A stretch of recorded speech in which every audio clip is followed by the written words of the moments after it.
Je voudrais écrire Daniel Chalet, que vous êtes nombreux à connaître, la personne du vice-président du département qui s'occupe du projet du Covid, très gros projet au département d'Isère. Daniel, vous connaissez, parce que comme j'ai pu dire, Daniel est très souvent présent sur la commune, sur le fait de la précision. Et ce soir, il sera là pour donner des informations. À ses côtés, Pascal Joly, qui est le directeur moi, du régime, aménagement numérique, comment dire, quand il dit d'alterge. Donc voilà, aménagement numérique, Pascal Joly. À côté, Raymond Buny, qui travaille avec Pascal. À côté de Sylvestre Bissafio, qui interviendra lui aussi dans cette présentation. Et puis, je vais présenter qui est arrivé lundi, le nouveau directeur de la maison du département de Toulouse, avec qui nous avons passé la journée sur Toulouse, nous avons pas mal d'autres sujets ensemble. Donc, Olivier Duret, qui me fait plaisir aussi d'être là. Vous avez à la fois Pierre, et vous avez Laurent Bonner aussi, qui s'occupe de tout ce qui est aménagement sur la maison du département, qui est aussi très en proximité avec nous. Voilà, donc on est très bien trouvé, sans parler leur la parole, de façon à ce qu'ils puissent vous donner l'information de le chercher, savoir aujourd'hui où on se retrouve pour la. Voilà, merci à vous de venir ici. Merci. Bien, bonsoir à toutes et à tous. Merci à vous pour ces mots chaleureux. Et comme tu le dis, c'est une commune que je connais un peu. Hein alors, il faut juste que je m'habitue à ça. Et puis, du coup, est-ce que vous voyez bien les.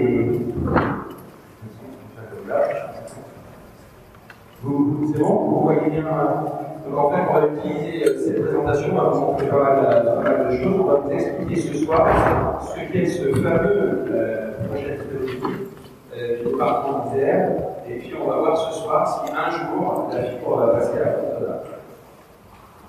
Et où la sortie de secours? Vous allez par là. En tout cas, je vous dirai tout. Il y a de bon et de moins bon. Parce que vous aimeriez l'avoir demain et vous allez voir que c'est après-demain. Bref, attendez la fin. Et pour rester concentré tout au long de la soirée, vous aurez la date en fait, de développement à la fin de la présentation. Vous allez de rester jusqu'au bout. Bien, allez, plus sérieusement, donc Damien, la plupart d'entre vous me connaissent parce que je suis à moitié natif du pays. Donc, Damien Michalet, je suis vice-président du département et je suis votre conseiller départemental, je suis maire de la deuxième plus belle commune de France, après Fontenay. C'est ça de la séquence. Et puis là, ce soir, je joue en local et ça me fait du bien parce qu'on a beaucoup de réunions à travers l'Isère, c'est très grand. Et là, même si on est le centre du département d'Isère, on a un vachement nord, et le département d'Isère, c'est un département assez vaste. Et donc, il m'arrive quand même de faire surtout des réunions très loin d'ici, donc je suis ravi d'être là. Bien, je ne vais pas représenter tout le monde, Ali l'a très bien fait. L'objectif ce soir, en fait, il est que d'abord vous compreniez ce projet. Je vais vous expliquer simplement. Je ne vais pas utiliser les mots d'informaticien, je vais vous dire très simple. Et pourquoi il est important que vous compreniez ce projet? Parce qu'en fait, ce que l'on est en train de faire, c'est juste quelque chose de fantastique. On crée un projet from scratch, c'est-à-dire qu'on crée un réseau en partant de rien, on réunit rien. Alors il est important que vous compreniez, parce qu'en fait, cette particularité vous donne une cadence qui vous plaît moins, puisque dès lors qu'on construit un réseau sur l'intégralité du département d'Isère, c'est un peu plus long que si on avait réutilisé l'existant, comme par exemple le réseau de l'opérateur historique, le réseau Orange. Et pourquoi on n'a pas réutilisé le réseau Orange? Parce qu'en fait, notre réseau, il est 100% fibre, du début à la fin. Alors, c'est un peu important maintenant, mais ça va surtout être dans les décennies qui arrivent. Et donc, l'hypothèse de base qui a été prise, l'hypothèse technique, c'est de la fibre du début à la fin. Donc, on ne peut rien utiliser d'existant, puisque le réseau existant, c'est du cuivre. Donc, nécessairement, on reconstruit un réseau du début à la fin. La particularité qu'on a eue avec Annick et tous les conseillers départementaux, parce qu'en fait Annick elle était embarquée d'ailleurs au début sur le projet, j'ai oublié, mais Annick m'a chaperonné pendant 1 an ou 2, parce qu'ils se sont dit ce petit gars il faut le cadrer, alors ils ont mis Annick parce que personne d'autre ne pouvait le faire, et Annick a très largement participé au projet, notamment sur la délégation de service public que je vais vous décrire après. Je disais donc, une autre particularité de ce réseau, et on en est très fiers, c'est qu'en fait, il appartient au département. C'est-à-dire que l'argent public qui est mis dans la construction de ce réseau fibre, devient, pour 25 ans, vous allez comprendre pourquoi dans 25 ans, ce sera l'actif du département. Donc nous, le département d'Isère, on a choisi de ne pas faire comme les autres étant, et c'est un clin d'œil, je crois qu'il y a la presse, il ne faut pas répéter tout ce que je dis. Des fois, il a quand même, ça a été le cas. L'État a vendu ses autoroutes, ben nous on fait l'inverse, on construit une autoroute de l'information et on en garde l'actif. Et c'est super important parce que la valeur du réseau d'aujourd'hui, elle n'a strictement rien à voir avec celle de dans 25 ans. Pour une raison assez simple, c'est que dans 25 ans, le réseau sera extrêmement utilisé et donc il aura une valeur marchande très importante. Et donc la collectivité, le département, il retrouvera très largement ces petites communes. Voilà ce que je voulais dire en introduction. Bon, ceci étant, vous verrez que je parle beaucoup, donc l'introduction, je ne sais pas quand est-ce qu'elle se termine, mais généralement c'est bon. Alors là, vous y voyez, je ne sais pas si vous y voyez grand-chose, mais je vais vous décrire ça. De manière très simple, notre réseau, c'est super simple. Pour qu'il fonctionne, c'est de la fibre. La fibre, pour que ça fonctionne, il faut qu'il y ait de la lumière. Et puis, l'octet, le fameux haut, l'octet, va se déplacer de manière très rapide, quasi à la vitesse de la lumière. Alors, il ne se déplace pas tout à fait à la vitesse de la lumière. La fibre, je n'en ai pas pris ce soir. J'aurais pu vous montrer ce que c'est. Une fibre, c'est gros comme un cheveu, quelle que soit la taille de cheveu. Des gros cheveux, des petits cheveux, bah, c'est à peu près la taille de la fibre. La fibre, c'est très fin. C'est en fait du verre. C'est pour ça qu'on appelle ça la fibre de verre. C'est une fibre de verre qu'on entoure entre guillemets d'un papier d'aluminium qui soit réfléchissant. Et quand on met l'octet à un endroit, oui, je fais simple. Quand on met l'octet à un endroit, pouf, il part à la vitesse de la lumière, parce qu'il est porté par la lumière. Je fais ça pour l'explication. Et donc l'octet, en fait, il pourra quasi aller à la vitesse de la lumière, c'est-à-dire quasi instantané. Et ça ne va pas tout à fait à la vitesse de la lumière, parce qu'en fait, il y a la fibre, et autour de la fibre, il y a plein d'équipements, notamment des ordinateurs, des choses comme ça, etc. Et ce qui fait que l'octet ne va pas à la vitesse de la lumière, pas la fibre, mais c'est tous les autres les équipements qu'il y a autour. Et ce sont ces équipements qui font que ça va aller de plus en plus vite, puisque ces équipements, par exemple, des ordinateurs, là aussi je simplifie, et on améliore les technologies tous les jours. Donc en fait, l'hypothèse de base qui a été de dire qu'on fait un réseau 100% fibre, vous comprenez maintenant pourquoi, parce qu'en fait ce sont les équipements actifs qu'on appelle toujours les équipements, et peut-être que je vous en parlerai tout à l'heure, qui eux vont progresser tous les jours et qui vont faire que ce fameux octet ira de plus en plus. Pour que ça fonctionne, vous êtes chez vous, à Fontenay, quel que soit le labo, parce que je vois des têtes et tout Fontenay est représenté, donc je ne voudrais pas être maladroit. Je suis à Fontenay, j'envoie un mail, plein d'octets. Ça part chez moi, il y a la lumière, mais pour que ça marche, il faut que la fibre soit reliée au reste du monde, sinon ça ne fonctionne pas. Vous pouvez bien avoir toute la fibre à Fontenay, ça ne marcherait pas, parce qu'il faut que cette fibre soit reliée au fameux, vous savez, quand vous êtes sur Internet, www, c'est World Wide, enfin bref, c'est le monde entier. Et donc, cette fibre, il faut qu'on aille la relier, cette lumière, cet octet, il faut qu'il puisse aller partir. Il faut qu'il puisse aller sur le réseau du net. Et donc, il faut qu'on relie cette fibre à la lumière mondiale. Donc, c'est ce que je vais vous expliquer là. Je cherche juste. Voilà. Alors, je vais utiliser. Qu'est-ce qu'on fait? Donc, en fait, notre réseau, c'est très simple. On a une colonne vertébrale qui s'appelle le réseau structurant. C'est ce qui est en jaune. Ce réseau structurant, qui part d'un point A à un point B, le point A étant relié au reste du monde, et le point B étant relié à un autre reste du monde. Mais à deux endroits, comme ça, si on coupe à un endroit, ça marche. Ça, c'est le réseau structurant, la colonne vertébrale. Cette colonne vertébrale, elle passe déjà à Fontenay. Ça fait un an, une bonne année d'ailleurs. Le masque, je ne sais pas si vous avez vu, les franchises qui ont été faites. Et la fibre passe contre là. Donc, vous avez la fibre. Une première bonne nouvelle. Bon, cette fibre, vous avez compris, c'est un peu comme Chevalier à l'Espalès, elle passe par contre là, mais elle ne s'y arrive pas. Donc, on va voir comment est-ce qu'elle s'arrête. Donc, pourquoi en fait cette fibre elle passe là? C'est le fameux réseau structurant qui a été raccordé d'un côté et qu'on raccorde de l'autre. Sur ce réseau structurant, sur cette colonne vertébrale, en fait, on va aller mettre un plug, on va aller mettre une vertèbre, on va aller rejoindre la vertèbre, en fait, et ce plug, ça s'appelle un local technique, ça s'appelle un énéro, un nœud de raccordement optique, c'est ce qu'on voit là. C'est un bâtiment, vous en avez un sur le couteau là, sur la zone d'activité. Et ce bâtiment, en fait, il va venir sur le réseau structurant, il va aller prendre des fibres, quelques-unes. Voilà, donc il faut pour ce là, c'est en 1987 peut-être, on va aller voir ça tout à l'heure.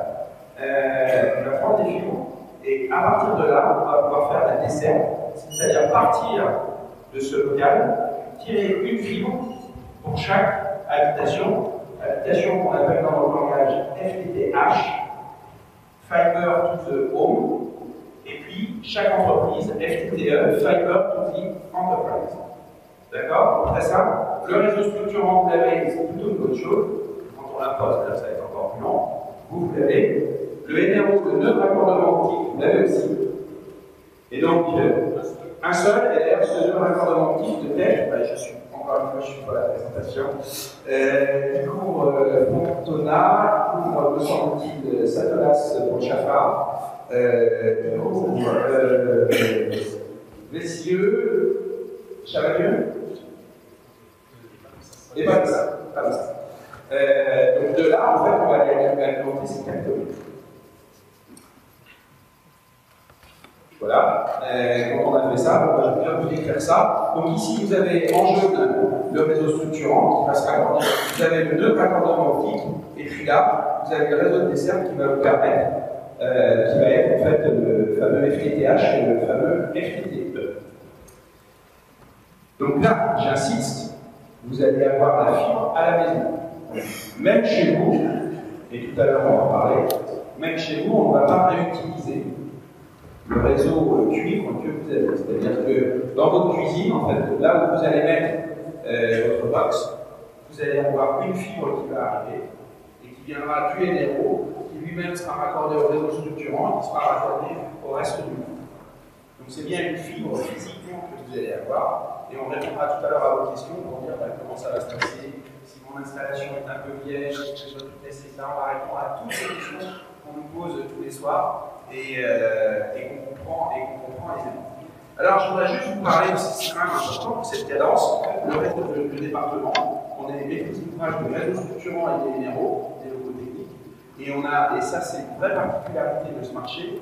On est les seuls en France à avoir fait ça. On a fait deux choses en ça. La première, c'est que c'est nous qui, donc, département, tenons la cadence, puisqu'on fait le réseau structurant et le nœud de raccordement optique, et il faut que ça soit fait dès la desserte. C'est-à-dire que nous, on s'assure de nos délais et on tient les délais.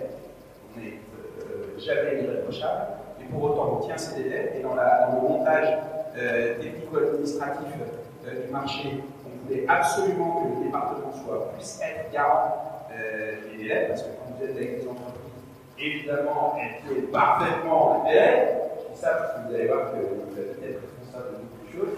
On en reparlera après. Mais on voulait s'assurer, nous, d'avoir la main s'il y avait une défaillance d'entreprise, etc. Et d'ailleurs, on l'a vu, c'est un projet important, vous allez voir après longtemps. Et parfois, les entreprises, elles ont des couacs, elles ont des collaborateurs qui sont bons, elles ont des problèmes, parce que quand vous faites un trou, c'est pas dur de faire un trou, mais des fois dans le trou, vous avez un crâne, la base romain, l'amiante, bref, plein de problèmes qu'il faut absolument appréhender. C'est pour ça qu'on a tenu, nous, département, à garder cela pour garantir le délai. Ok? Et je crois que vous avez à peu près tout dit, parce que je ne regarde pas la présentation. L'idée en fait de notre projet, quand on l'a pris avec Annick, alors c'est important, c'est vrai que je ne dis plus souvent ça, mais j'ai tort. Initialement, le projet il était à échéance 2027. C'est-à-dire que tout le département d'Isère a été raccordé en 2027. Et on a modifié cette hypothèse, on l'a même modifié très sérieusement en négociant avec Fibre, je vais en parler, puisqu'on est passé de 2027 à 2024.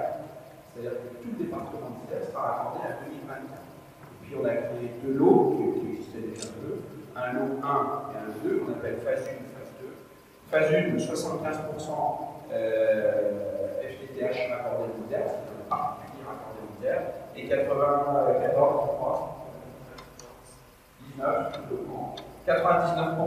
de FTTE raccordés d'entreprises raccordées à l'échelle 2022 et qui vont raccorder à l'échelle 2024.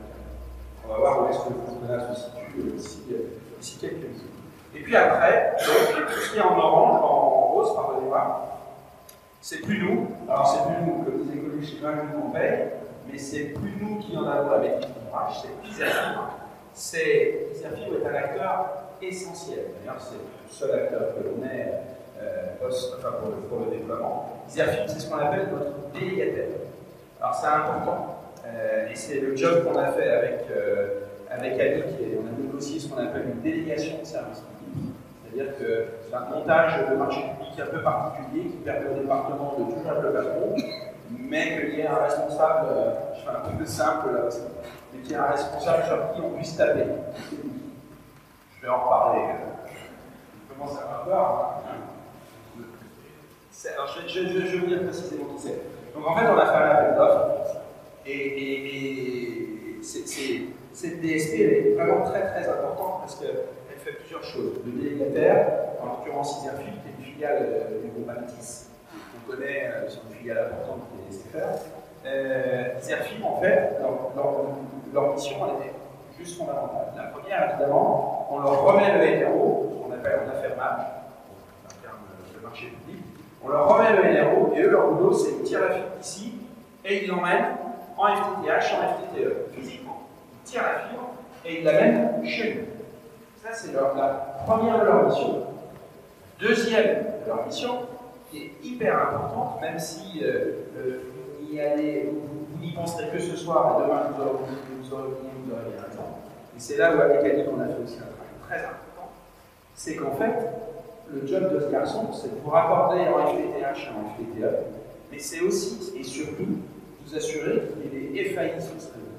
Les FAI, ce sont des fournisseurs d'accès Internet, c'est-à-dire des gens qui vont vous proposer des forfaits, des entreprises qui vont vous proposer des forfaits. Et là où on a été, là aussi, où on a été très contraignant, c'est qu'on a demandé à cette Fibre, une filiale de Altis, et donc potentiellement SFR, indirectement, qui est une notion de neutralité absolue. Donc on ne se retrouve pas dans un schéma de laisser avec une prédominance des SFR et qui aurait mis à mal d'une part la concurrence et surtout in fine, votre capacité à avoir des bons forfaits. Et donc c'est là où on a un peu serré le machin, puisqu'en fait, Iserfibre a une neutralité absolue dans la commercialisation du réseau, et en plus une neutralité absolue, ils ont l'obligation de commercialiser au maximum le réseau. Alors ça ne me parle pas trop, mais en fait c'est super important. C'est super important parce qu'à vous, ça vous donne accès à plein de types de forfaits. On était par exemple, il y a 15 jours ou 3 semaines, je ne sais plus, 15 jours, on regarde 15 jours, Villard-Bono, c'est en quasi-votant vers Paul, situé, oui, pas très loin. Situé ça, et on faisait une réunion avec les FAI, les fournisseurs d'accès à Internet, qui sont sur le réseau. Donc aujourd'hui, il y a SFR, il y a Orange, et puis il y en a plein de petits, et moi je ne les connaissais pas. Et c'est pas péjoratif ce que je dis.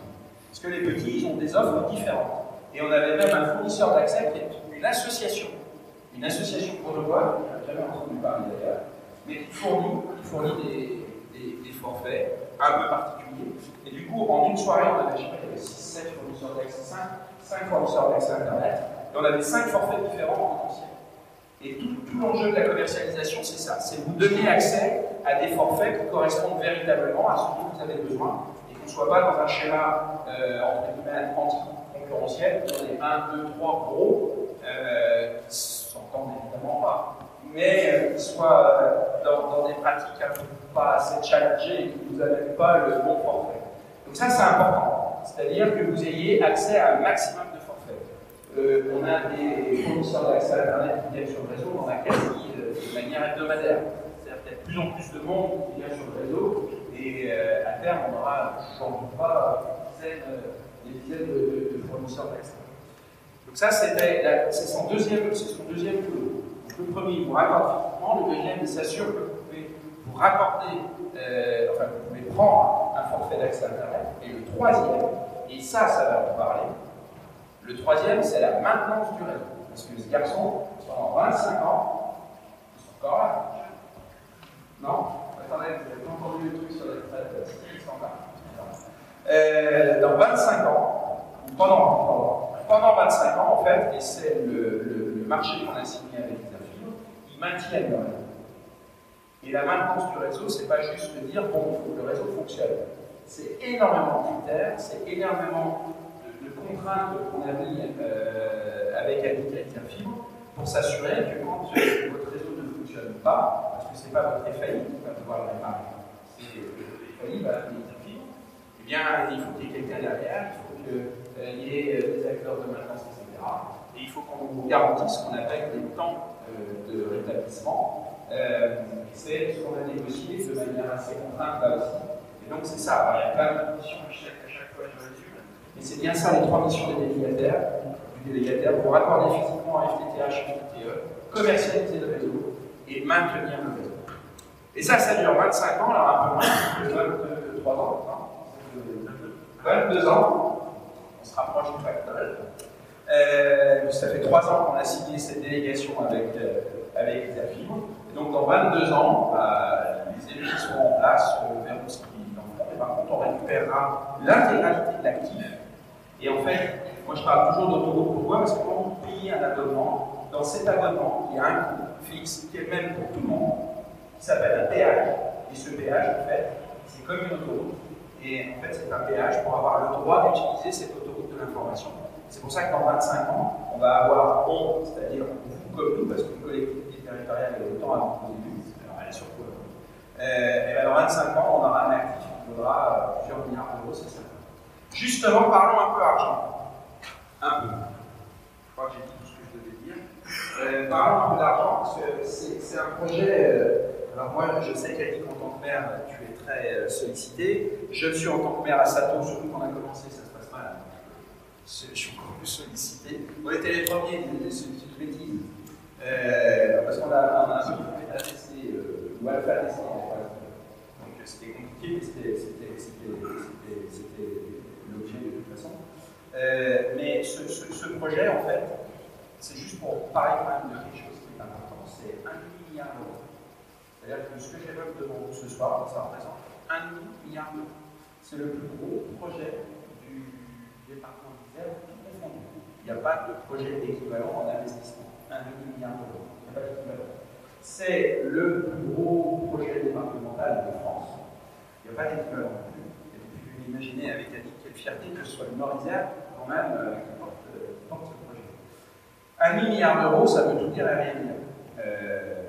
Parce qu'on parle toujours maintenant de sommes complètement extravagantes, etc. 1,5 milliard d'euros, c'est pour 500 millions d'euros. Vous ramenez ça à des projets d'entreprises, de création d'entreprises, d'autoroutes, de projets ferroviaires, etc. Vous allez voir que c'est un projet très significatif. Et vous allez voir que justement, on a essayé de faire que ce demi-milliard d'euros, il y ait une forme de logique d'économie circulaire et que tout ne parte pas au mauvais endroit, mais qu'il en reste le plus possible pour nos territoires. 1 milliard d'euros, comment est-ce qu'ils sont répartis? Parce que c'est important, parce que là aussi on a fait un montage source.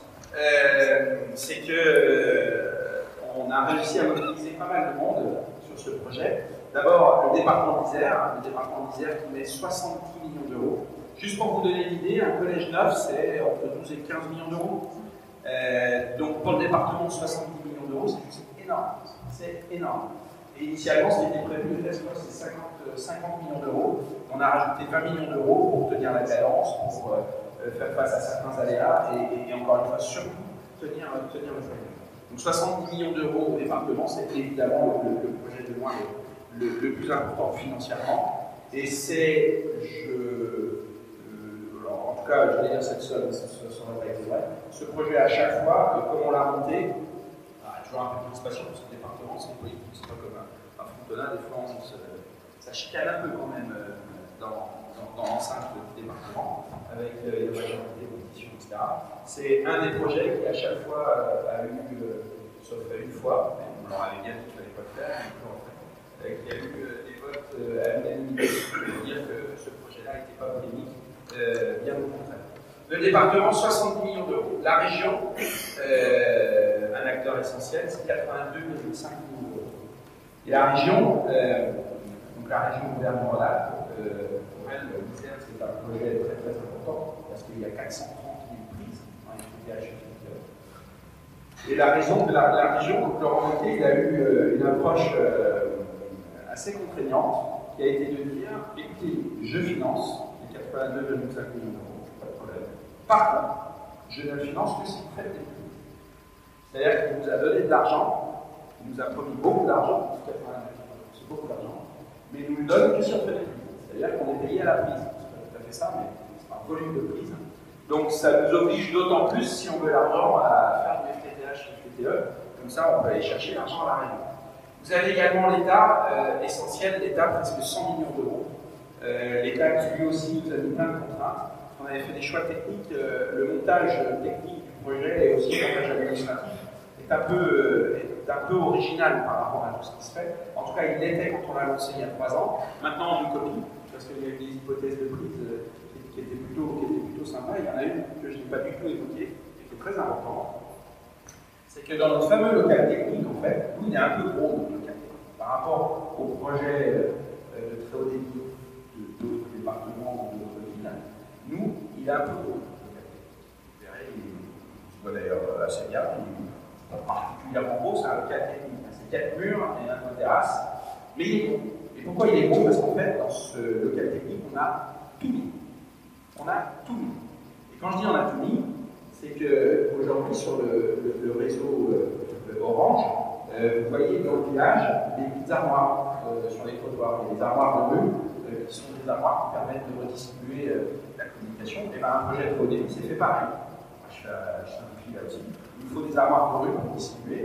Et nous, ce qu'on a fait sur ce projet, c'est qu'on a dit qu'il n'y a pas d'armoire de rue, et toutes les armoires de rue, on le met dans le NRO. Ce qui veut dire qu'il n'y a aucun équipement qui vient s'installer dans la commune, qui vient perturber les trottoirs qu'on peut faire, etc., les carrefours, etc. Donc, toutes ces petites armoires de rue, elles sont toutes dans notre NRO. Et ça, c'est une hypothèse qui a plutôt challengé en disant ça va être un peu compliqué votre truc. Et aujourd'hui, nombreux sont les projets qui s'en sont inspirés et qui font comme. Voilà, alors je continue.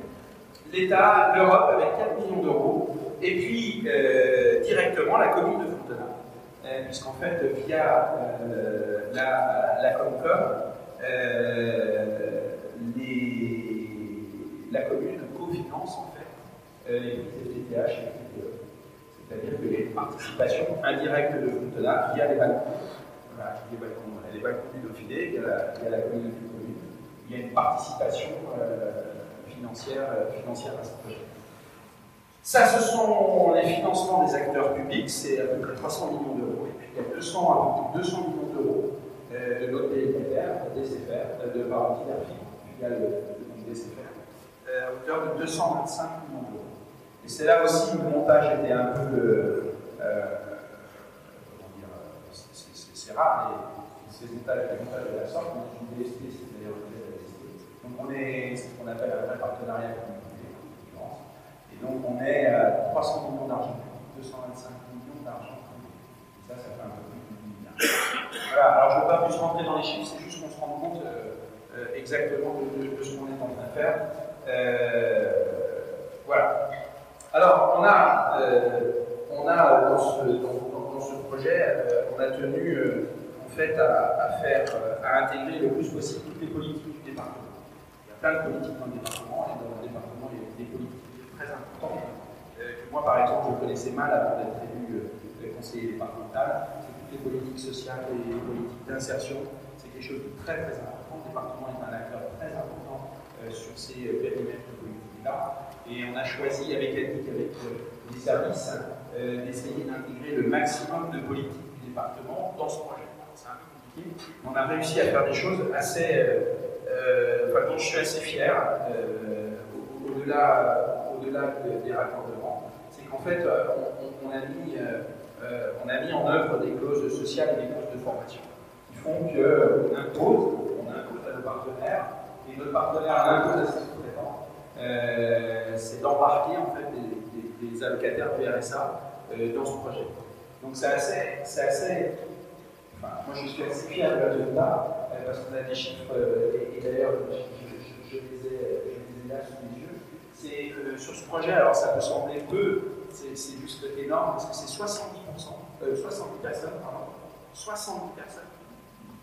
Création nette d'emploi 70, ce projet. Et sur, enfin,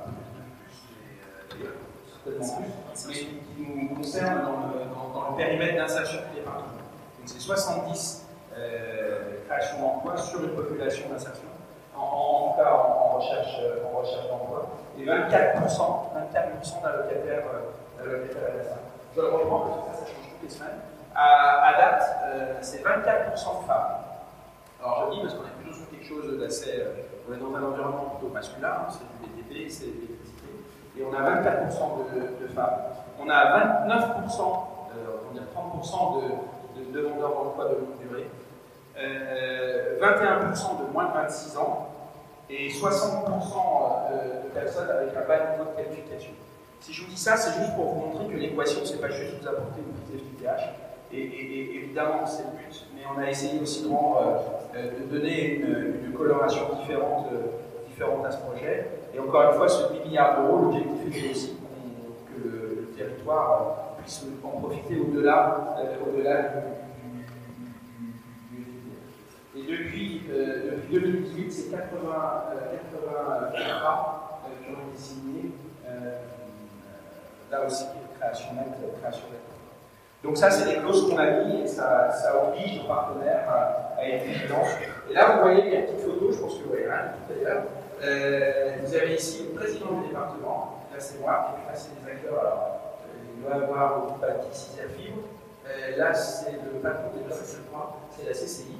Et on a réussi aussi à créer une formation, parce que c'est une jolie de faire de la fibre, mais ceux qui sont monteurs, soudeurs de fibre, c'est une denrée rare. Donc on a mis en place une école, une formation de monteurs fibreurs, soudeurs. Et là, ici, ce que vous voyez ici, c'était j'étais avec le président. Et on inaugurait la première promo de monteurs, soudeurs de fibre. Voilà, bon, c'est pour le clin d'œil, mais c'est quelque chose avec Ali qu'on veut mettre en avant parce que ça montre aussi la dimension quand on a un projet, comment est-ce qu'on va. Alors, là je vais aller assez vite. Évidemment, la fibre c'est un sujet qui nous concerne plus directement. Trop souvent, on associe la fibre à des mauvaises choses. C'est-à-dire qu'on dit ah ouais, mais je ne peux pas télécharger le film, le streaming ça ne marche pas, la nouvelle norme pour les films qui va arriver, le XK, ça va pas fonctionner, il me faut la fibre. En fait, c'est évidemment une vision très réductrice parce que la fibre, c'est pas ça. Ça, c'est un tout petit usage de la fibre de l'eau. La fibre, d'abord, elle sera demain essentielle pour une chose qui commence à venir, c'est la 5G. Aujourd'hui, est-ce qu'on est en continuité? Je me suis fait avoir cette adolescence parce qu'il n'y avait pas la 4G partout. Non, la 4G, c'est normal, c'est très bien. Aujourd'hui, on a la 4G, ça amène des usages nouveaux. En fait, la 4G est déjà limitée. Quand on voit le téléphone, quand ça marque 4G sur le téléphone, on est déjà sur des usages qui sont dépassés. C'est-à-dire qu'on n'arrive pas à adresser avec la 4G les usages de demain. Je ne parle pas d'après-demain, je dis bien de demain. Et pour adresser les usages de demain, il faut du très haut débit aussi avec le mobile. Et donc ça s'appelle la 5G. La 5G, c'est quoi? C'est une génération qui émet à un niveau supérieur que la 4G. On a eu la 2G, la 3G, la 4G, maintenant il y a la 5G. Et la 5G va arriver, mais pour qu'elle arrive, il lui faut un truc à la 5G pour ça. Un truc. Il lui faut la fibre. Et s'il n'y a pas la fibre, on ne peut pas mailler un territoire en 5G.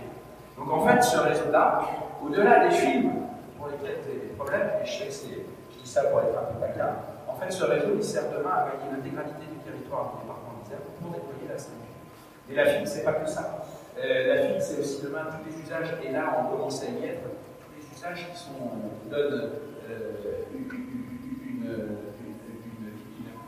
une visibilité visibilité sur le futur qui est quasi disruptive, simplement d'un point de vue médical, et on travaille beaucoup, et notamment sur les territoires du Nord-Isère, le département et tous les acteurs de la santé, tout ce qui est autour de la santé.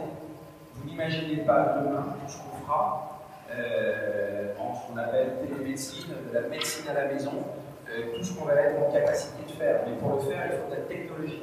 Et la technologie, elle passe par la fibre. Demain, on aura une pathologie particulière qui sera adressée directement par une montre connectée. La montre connectée, ça existe, mais elle a des usages relativement domestiques pour l'instant. Demain, la montre connectée elle sera capable de donner en temps réel à mon médecin traitant une information sur la pathologie. Ça marche sur le diabète, c'est quasi le plus simple à montrer, mais il y a plein d'autres pathologies qui seront adressées par un petit capteur que j'aurai dans la montre. Pour ça, il faudra la fibre. Demain, une radiographie, on avait eu d'ailleurs une super soirée à Bourgoin-Jallieu l'an passé qui avait été organisée par la sénatrice Frédérique Puissard sur le monde médical de demain. Demain, la radiographie, vous aurez une appli chez vous avec un outil particulier qui vous permettra d'aller faire un pré-diagnostic et d'envoyer cette image hyper avec qui sera très lourde, d'envoyer instantanément à un radiologue qui ne sera pas forcément à Frontenay, je suis sûr qu'il y en a un, qui ne sera pas forcément à Bourgoin-Jallieu, ce sera quelque part, mais qui en temps réel, sans rendez-vous, sera capable de vous dire tout va bien, et évidemment, tout va bien. Mais tout ça, c'est pour vous sensibiliser sur l'usage qu'on fera demain de la fibre. Et ce réseau, il a été construit principalement dans cette optique. C'est pas répondre à nos problématiques d'aujourd'hui, sans quoi on n'aurait pas fait de la fibre, mais c'est bien répondre à nos problématiques de demain, avec les technologies de demain qui sont très très très gourmandes en bande passante et qui donc nécessitent la fibre. J'ai pas regardé, mais je pense que je vais vous dire. Je vais continuer, je vais vous dire ce qu'il y a écrit.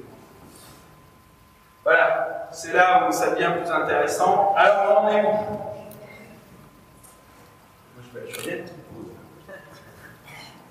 Alors, on en est où sur.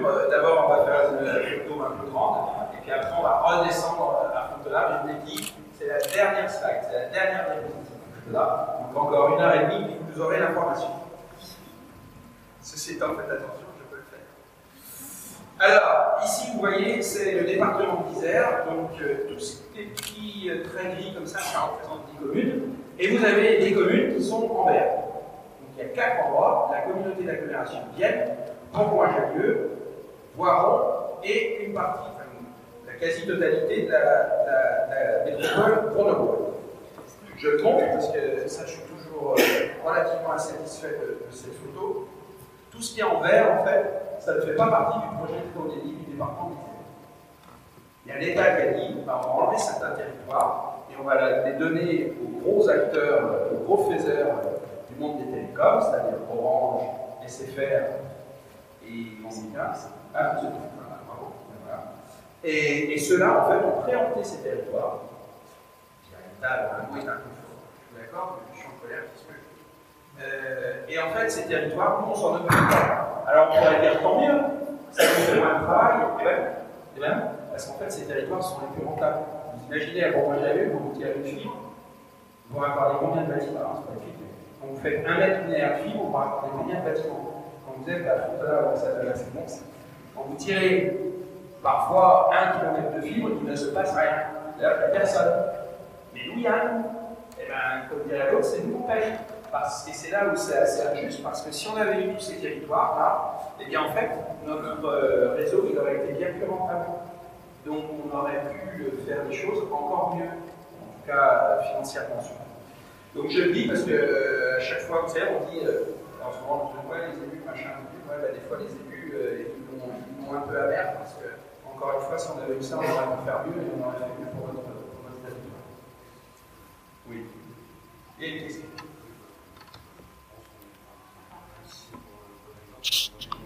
Donc c'est très rentable d'aller faire la quête. Et dans la négo, en fait, c'est la communauté d'agglomération qui est mais Vienne tout simplement parce que c'est super rentable. C'est la seule logique, c'est de regarder, il n'y a pas Frontenay, des villages qui ressemblent. En Mathésie, il n'y en a pas un. Là, ici, Vienne, parce qu'en fait, vous avez 20 villes, donc c'est assez rentable. Bourgoin, voilà, parce que c'est. Mais il n'y a pas de logique géographique. Ah, c'est peut-être ça. Il n'y a aucune logique géographique, c'est uniquement économique. Voilà, bon, ça c'est donc juste pour faire une petite photo pour vous dire, voilà où on est. Alors c'est important parce que je fais plus de petits villages que de grandes villes. C'est-à-dire que ces réunions publiques sont plutôt motivées par des maires ruraux, parce que les maires sont sollicités directement. Alors dans les grandes villes, on leur dit, allez voir sur le site internet. C'est vrai qu'on fait plus des réunions dans les petits villages que dans les grandes villes. Si vous regardez bien, on adresse tous les petits villages. Alors on adresse de là, hein, c'est là où on est, hein. Et qui finalement est un grand village, qui est le même village que ça peut la Séance. Mais quand vous allez dans ces coins-là, hein, par exemple, pas de nom, mais on a quand même un village où il y a 18 villages qui doit être beaucoup plus profond de là d'ailleurs. Et bien là-bas, on tire aussi la file. C'est juste pour montrer le principe de l'équité territoriale. Et ça, à assumer, je le redis parce que, évidemment, ce qui nous intéresse, c'est quand est-ce que vous allez être connecté, et vous avez quand même mis des élus en place, et regardez ce qu'on arrive à faire avec l'argent public. On est fiers, on dit pour une fois qu'il y a le cas de vous mais qu'au plus, vous ne pouvez pas partir, parce que quand vous avez eu la dernière capot, vous êtes obligé d'écouter. Alors, là maintenant, on arrive sur une carte qui est sympa, qui me donne à chaque fois le sourire. Pourquoi? Parce qu'en fait, c'est l'avancement du réseau structurant. Et la colonne vertébrale, et bien ça, c'est l'avancement de la colonne vertébrale. Et si vous regardez bien, on avance un peu de partout.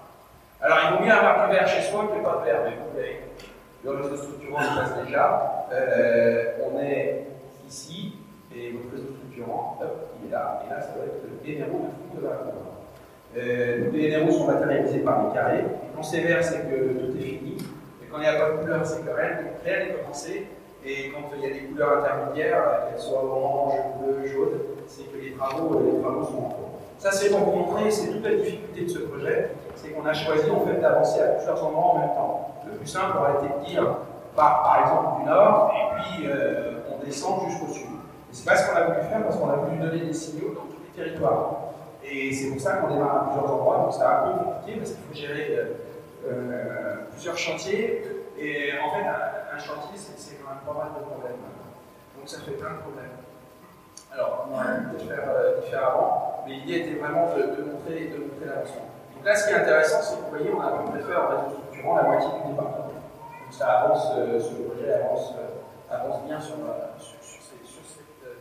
ces aspects-là. Là, on s'en rapproche. Là, ici, c'est juste pour vous dire combien paye votre territoire, donc la communauté de communes. Elle a en totalité sur son territoire 39 000 prises. Je vous ai dit tout à l'heure, il y a une phase 1 2022 et une phase 2 2024. Et donc, c'est un coût de 3,9 millions, quasi 4 millions d'euros pour la communauté de communes. Donc, c'est un coût qui n'est pas de communes. Et donc, c'est une annuité de 5 millions sur 8 ans. 500 000 euros, pardon, sur 8 ans. Juste un petit clin d'œil, parce qu'il y a Annick, et ça me fait penser, parce que c'était sur ce thème-là, quand on avait une négociation avec, à l'époque SFR, la filiale qui n'existait pas, on était à Port-Jallieu, et je pense que tu sais ce que je veux dire, et c'était un peu arnos quand même, les négociations, on en a un peu bavé, enfin un peu aussi. Et là, il y avait Eric qui était avec nous, qui était embarqué pendant ce temps-là. Pascal se préparait à venir chez nous. Et l'ego était quand même un peu. C'était pas ça. Et un jour, à 22h30, à Port-Jallieu, à la maison du territoire, moi, mon ventre, quand il a faim, je suis quand même. Donc j'ai dit j'ai faim. Et Eric est parti acheter des pizzas. Donc Port-Jallieu, c'est un clin d'œil simplement pour dire comment ça s'est passé. Le jour-là, on a terminé à 3h du matin. On recommençait le lendemain à 8h. Et ça nous a amené, et si je disais ça, c'est comme ça qu'il y avait comme ça, c'est qu'en fait, on avait à la base l'appel de fonds aux communautés de communes, donc indirectement là, était de 150 € par prise. Et ces négos, parce qu'elles ont été hard, parce qu'on a bien pu jouer le jeu et aussi notre délégataire, on est tombé à 100 €. Ce qui veut dire que pour la Comcom, c'est 33% de budget économisé. Et simplement parce qu'on a été bon dans la déco. Voilà, je vais juste le dire, parce que c'est vrai que ça m'a fait penser en fait à cette soirée où on a mangé des pizzas, qui d'ailleurs au demeurant n'était pas particulièrement bonne, je peux le dire maintenant à Annie, mais bon, on les a quand même mangées. Elle ne pas trop tard, voilà, c'est tout. Donc voici là, et là c'est la première bonne nouvelle de ce soir. Si vous regardez, il y a deux colonnes. Vous avez phase 1, et je me décale pour voir les phases 2. Phase 1, c'est que c'est fait avant fin 2022. Donc déjà, c'est que c'est pas 2024, c'est 2022. Et puis les autres sont faites fin 2024. Et l'intégralité des prises sont faites dans la phase 1, c'est-à-dire avant fin 2022. Ouais. Et si vous regardez, il y a d'autres communes, c'est pas comme ça. Il y a d'autres communes sur la Concom qui sont faites différemment. Et quelle que soit la taille de la commune, vous prenez les Avenières, c'est pas tout fait en phase 1. Effectivement, il y a des communes, et je pense notamment à Charette, c'est une commune qui a un peu compliqué à aller chercher. On fait une prise en phase 1, et tout le reste en phase 2. Voilà, donc là, tout est fait en phase 1. Voilà les autres communes. Donc je vous l'ai dit tout à l'heure, l'aéro de Fontenac permet de desservir Chamaillon, on n'a pas desservé Silleux, et le hameau du Chafard, que vous connaissez tous, le hameau du Chafard avec son feu rouge du matin. C'est nous. On n'a pas la fin, mais on a un feu rouge. Bon, ceci tout, on n'a pas dit à ça, parce que je pense que son agacement tous les matins. Voilà. Oubliez le feu, revenons sur la fibre. Voilà. Ah voilà. C'est là, alors où est la sortie? Puisque c'est là où on va vous donner la date de raccordement sur Fontenay. La date que je vais vous montrer, c'est en fait le début des raccordements. Mettez-vous bien en tête que le jour où on commence, on ne finit pas le soir. Non, voilà. C'est-à-dire qu'il y a un premier, il y a un dernier. Là, sur ce coup-là, le dernier sera bien le dernier. Donc il y a une logique physique, c'est-à-dire qu'on tire des fibres et on commence à un endroit et on finit à un autre. Donc on ne fait pas ça en une semaine non plus, ni en un mois. C'est assez long à faire. Vous imaginez qu'en ce moment, c'est plusieurs dizaines de communes qu'on déploie, donc on n'a pas capacité à faire une commune en une journée. Et qui plus est, mais c'est tout le charme de Fontenay, c'est quand même pas un village hyper centré. Enfin, c'est quand même.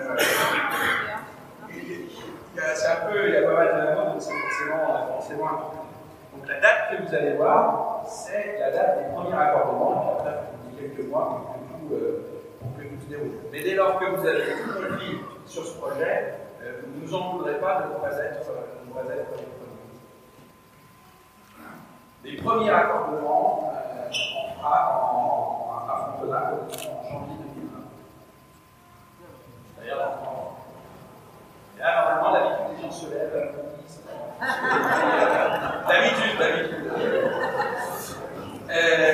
Non, et donc c'est plutôt pas mal. Vous êtes dans les premières communes. On est en plus sur maintenant un modèle industriel qui marche, parce qu'au début on a développé pas mal de choses. Et donc quand on annonce cette date, il n'y a pas de raison qu'on n'attire pas. On a été plutôt prudent. Si ça fait le cas, ce sera toute semaine avant. Les choses avancent à Fontenay dans une définition. Là, on va un petit film et j'ai fini. Alors, ce qu'on va faire, c'est qu'il y a un petit film, et après, c'est donc Patrice Sylvestre qui va prendre la parole et qui va vous expliquer comment vous allez vous raccorder. Qu'est-ce qu'il faut faire pour être raccordé? Comment est-ce que vous allez être raccordé physiquement? Quels sont tous les problèmes qu'on rencontre? Comment est-ce qu'on appréhende ces problèmes, etc.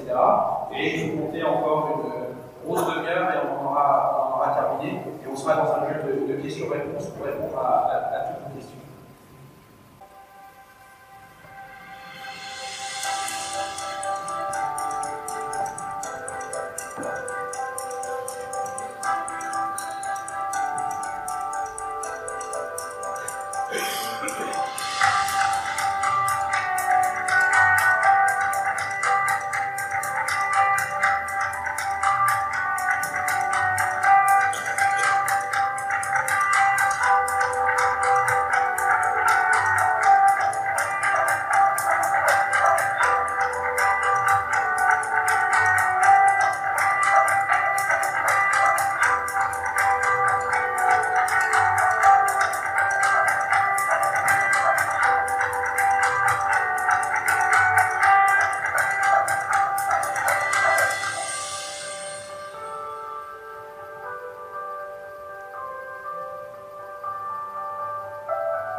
de pédagogie. Maintenant, je vais passer la parole à Patrice Sylvestre qui va nous expliquer comment les choses s'accordent. Et donc, à partir de maintenant, le coupable, vous l'avez écouté, c'est lui. Bonsoir à tous. Déjà, merci de nous accueillir ce soir. Ça me donne l'occasion de pouvoir justement vous expliquer en quoi consiste notre mission. Et effectivement, comme disait Damien tout à l'heure, c'est une longue mission, puisque c'est un projet d'envergure qui a aussi une portée importante, aussi bien économique, parce que c'est aussi l'attractivité du territoire qui est également concernée, mais aussi parce que vous-même, vous êtes directement concerné à travers les différents usages que vous pouvez avoir chez vous au quotidien, et qui vont être de plus en plus croissants, puisqu'on voit bien qu'aujourd'hui le numérique, c'est un besoin, c'est une utilité, plus que confort même.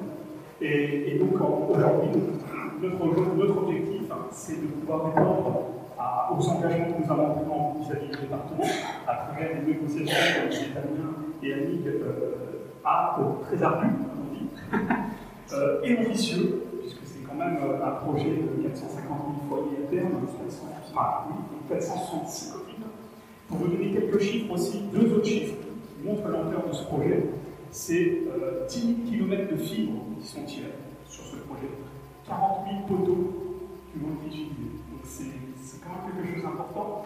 Et c'est surtout aussi sur un délai qui est quand même relativement court. Alors, les personnes qui sont sur 2024 vont dire ouais, aujourd'hui j'aimerais l'avoir, mais c'est vrai qu'on aimerait, mais c'est pas possible aujourd'hui de pouvoir en faire en même. Maintenant, l'objectif c'est justement que je vous présente en quoi consiste notre partie et notre intervention.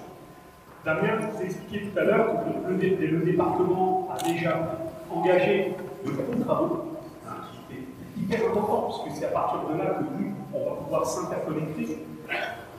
Donc on vous a expliqué qu'il y avait un nœud de raccordement optique qui a été implanté sur notre commune, et c'est donc à partir de là, de la fibre qui a été tirée encore un petit peu sur notre commune, que nous allons démarrer notre intervention.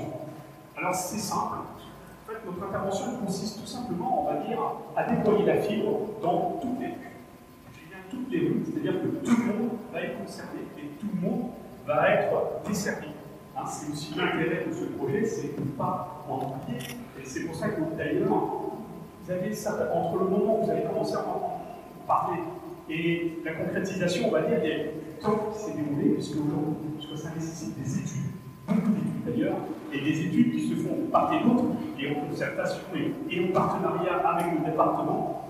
Et vous allez voir que c'est plutôt une bonne chose parce que maintenant on va pouvoir accélérer le mouvement. Ça, une fois que les études sont faites, on peut y aller et on peut les franchir. Donc, qu'est-ce qu'on va faire nous? Donc, on va déployer donc, la fibre dans toutes les rues, et l'objectif, c'est de rendre éligible en fait chaque foyer. Donc, on va y implanter, on va déposer un point de branchement optique. Alors, je vais prendre il y a deux cas de figure en fait dans une commune que vous connaissez. Il y a ce qu'on appelle la desserte en souterrain. Vous avez des rues qui aujourd'hui sont desservies en souterrain, donc le téléphone, le fuite, et vous avez des rues qui aujourd'hui sont desservies en aérien, donc par des poteaux. Alors c'est vrai que il y a une petite différence entre les deux, c'est qu'il y a une qui va un peu plus vite que l'autre dans le déploiement.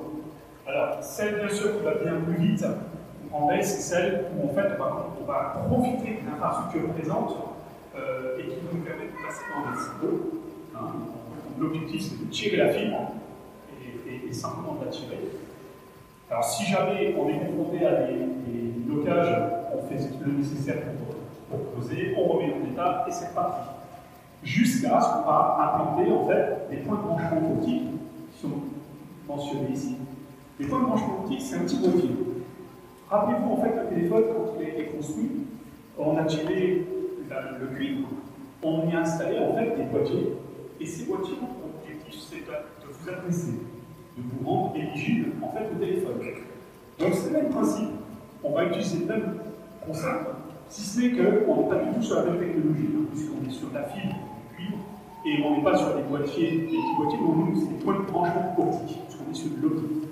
Donc, le but, c'est d'installer ce point de branchement de pouvoir justement le brancher de manière à ce qu'il soit le plus proche possible de votre habitation pour que le jour où vous allez pouvoir souscrire un abonnement pour un fournisseur d'accès Internet, et bien le technicien, il suffira qu'il se prenne tout ce boîtier-là, avec la sortie qui vous est attribuée, pour pouvoir faire le raccordement. Alors, quand on est en souterrain, vous allez dire, mais comment on fait pour venir chez moi? Alors, là aussi, c'est ça. Puisqu'en fait, on va utiliser toujours les infrastructures qu'on connaît, hein, c'est les fourreaux français d'école, hein, tout simplement. Donc, on va utiliser ces fourreaux-là pour pouvoir aller jusqu'à chez nous, pour rentrer jusqu'à. Souvent, c'est dans le garage que ça se positionne, mais bon, ça peut être n'importe où, hein, rassurez-vous. Et donc, on arrive avec notre fibre, et vous nous dites plutôt, vous dites aux techniciens où vous voulez positionner votre prise libre et votre box. Voilà. C'est simple, c'est très, très facile en fait en termes de technologie et d'installation. Après, vous avez l'autre cas de figure qui est celui de l'ANI. Un certain nombre d'entre vous qui sont concernés justement par cette partie-là. Et là, comment on fait? En fait, on va étudier donc, un maximum les appuis, les poteaux, qui sont déjà. Et avant de les utiliser, ça nécessite en fait de faire ce qu'on appelle une étude de charge. Elle est indispensable, hein, parce que vous savez qu'aujourd'hui, il y a un certain nombre de câbles qui sont installés sur les poteaux. Avant d'en installer un supplémentaire, il est préférable quand même de s'assurer que ce poteau sera en capacité d'accueillir un nouveau câble et surtout de ne pas vous mettre en danger. C'est aussi la finalité. Donc là, nous, systématiquement, nous faisons des études de charge qui sont validées en fait par le propriétaire solo, ça peut être France Télécom, ça peut être Genesis, entre autres. Et donc, une fois qu'on a cette autorisation-là, on passe. Si le poteau est en capacité de pouvoir justement supporter un câble plus, à ce moment-là, on va procéder au remplacement. Alors, vous allez dire, si on fait ça chaque fois, chaque véhicule, on n'est pas sorti de. Non, rassurez-vous, je vous ai dit 40 000 poteaux, heureusement qu'on est dans un mode industriel, donc on a tout est industrialisé aussi, hein, les études partent, ça va vite. Mais cependant, c'est vrai que ça ne va pas aussi vite quand même d'un développement souterrain. C'est pour ça que je vous parle de ça, parce que vous comprenez aussi des fois quand il y aura des décalages entre le souterrain, ceux qui sont souterrains et le aérien, et le village vital, forcément.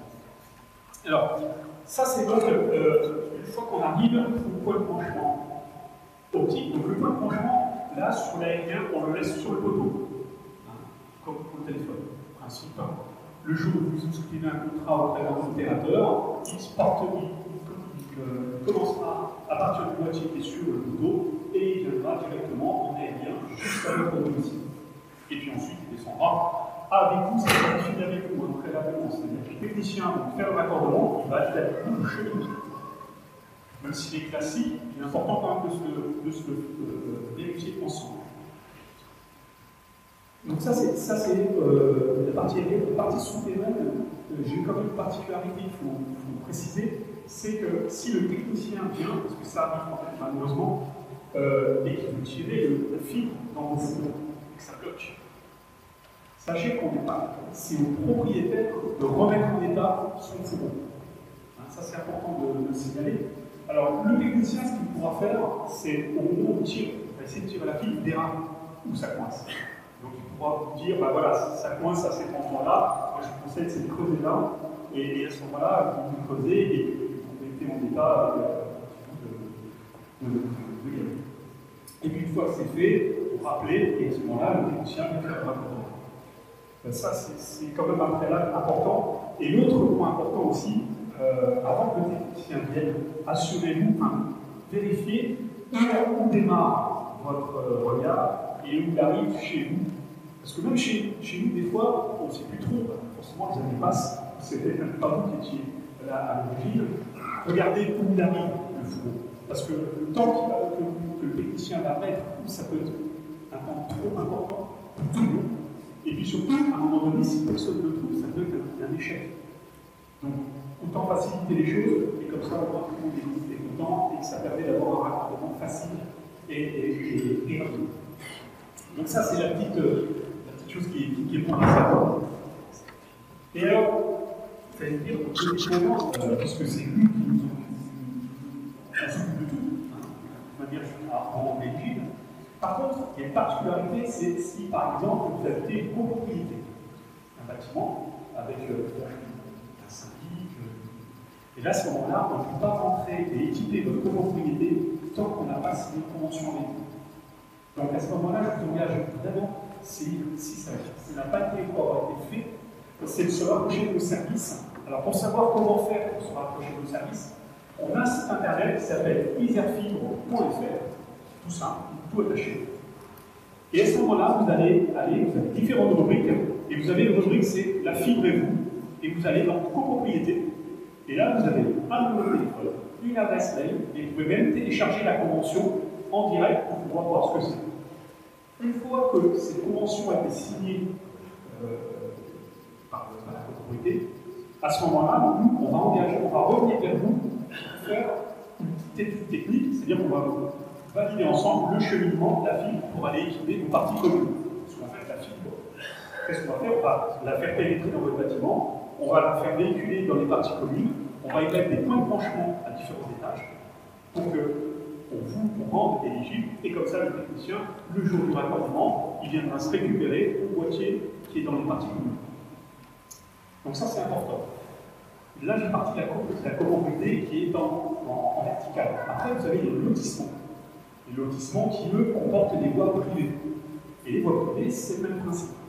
On ne peut pas pénétrer sur une voie privée sans avoir préalablement signé une convention ensemble. Donc là, à ce moment-là, même déroulé, une convention signée, on valide avec vous un cheminement sur un petit plan, et puis à ce moment-là, on lance ensuite en étude, et vous faites partie du déploiement. C'est important de le faire tout de suite, parce que nos techniciens sont sur place actuellement. Et donc, ils sont en train de tirer la fibre. Ça vous permet, c'est de pouvoir être mis tout de suite dans le plan de déploiement.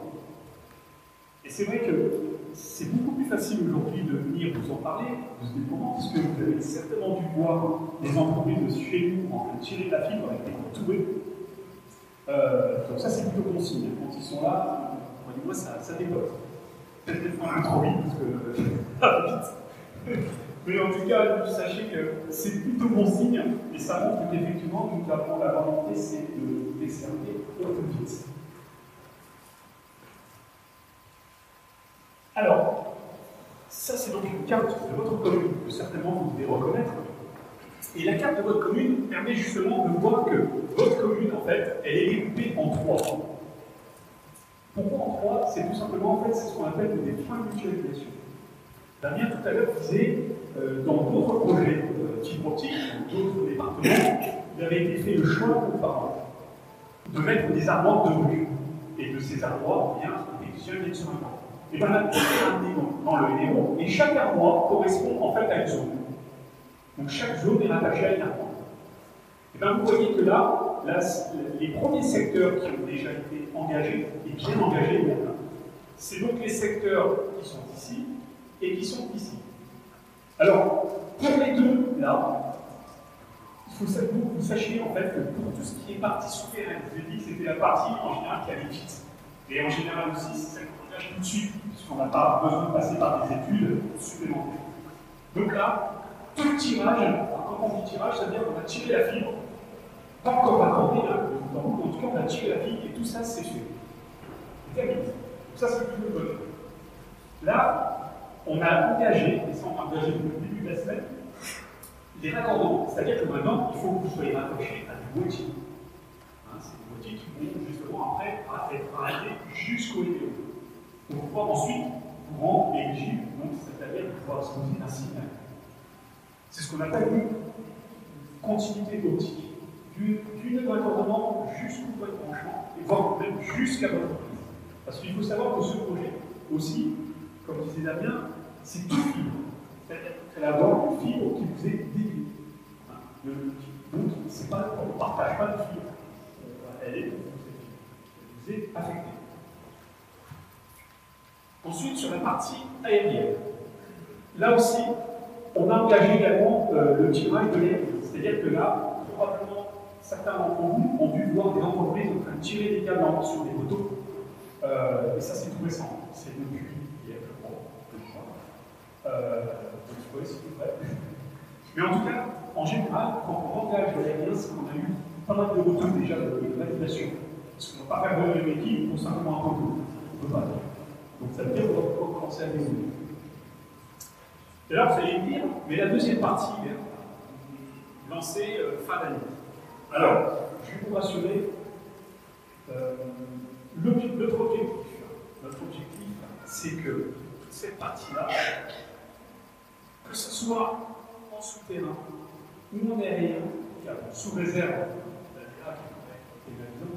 on va tout faire en sorte pour que ça soit filmé fin d'année. Vous voyez, on a un sacré challenge. Annick vous a mis pas mal de pression sur le sujet, et croyez-moi, ça, voilà, on est en train de mettre les bouchées doubles en fait pour que justement votre commune, en tout cas vous puissiez être servi dans les meilleures conditions et dans un temps le plus réduit possible. Alors, comme je vous dis, c'est notre objectif. Un objectif qui peut aussi quand même un peu déraper, mais on sera peut-être à une semaine près. En tout cas, voilà, on a l'ambition de d'y arriver. Ça, c'est certain. Donc, c'est plutôt une bonne nouvelle. Alors, la particularité aussi, c'est que vous allez me dire, oui, je ne comprends pas. Vous me dites que vous allez avoir fini là, mais pourquoi on ne va pas tout de suite à la commercialisation? Pourquoi on ne va pas souscrire tout de suite à un opérateur? En fait, c'est tout simplement parce que l'autorité de régulation, qui s'appelle l'ARCEP, impose aux opérateurs d'infrastructures comme la fibre, c'est d'attendre de mettre en gel, de 5G, pendant 3 mois. C'est-à-dire que quand nous, le jour où on dit que telle adresse est techniquement éligible, on en informe l'ensemble des opérateurs par un fichier. Et on dit, bah voilà, telle adresse se font là, et aujourd'hui, techniquement éligible. Les opérateurs, qu'est-ce qu'ils vont faire? Ils vont se préparer commercialement parlant. Et là, vous allez avoir ce qu'on appelle la pré-commercialisation. C'est-à-dire que vous allez commencer à être contacté par certains opérateurs, et notamment ceux déjà présents sur le réseau, et qui vont commencer à vous dire, ben voilà, bonne nouvelle, la fibre arrive, vous allez pouvoir commencer à vous rapprocher de nous et consulter les différentes offres. Et donc ça, c'est plutôt une bonne chose. Et c'est d'ailleurs une très bonne chose, parce que souvent on nous dit, mais comment je vais savoir que je suis éligible? Alors, il y a cette solution. Parce qu'en général, les opérateurs, ils vous suivent à la place. Hein, puisque là, il y a déjà 5, les opérateurs, il va y en avoir bien d'autres par la suite. Donc c'est à celui qui va vous toucher le premier. Donc c'est pour ça que je n'ai pas d'inquiétude sur le fait que vous allez avoir l'information. Après, vous pouvez quand même, à travers le site iserfibre.fr, c'est tester votre éligibilité. Hein, il y a un test d'éligibilité. En fait, vous sélectionnez votre rue, vous sélectionnez votre numéro, et vous voyez si vous êtes éligible. Si vous ne voyez pas apparaître votre rue ou votre numéro dans un premier temps, ne soyez pas inquiets. Parce qu'on renseigne en fait cette base de données au fur et à mesure du déploiement. Donc, il se peut que votre rue ne soit pas encore éligible à la fin janvier, lorsqu'on va ouvrir les 30 000 places. D'accord? Donc, ces 3 mois-là sont importants. Hein. C'est pour ça qu'il y a ce délai on ne peut pas transiger et qui s'impose.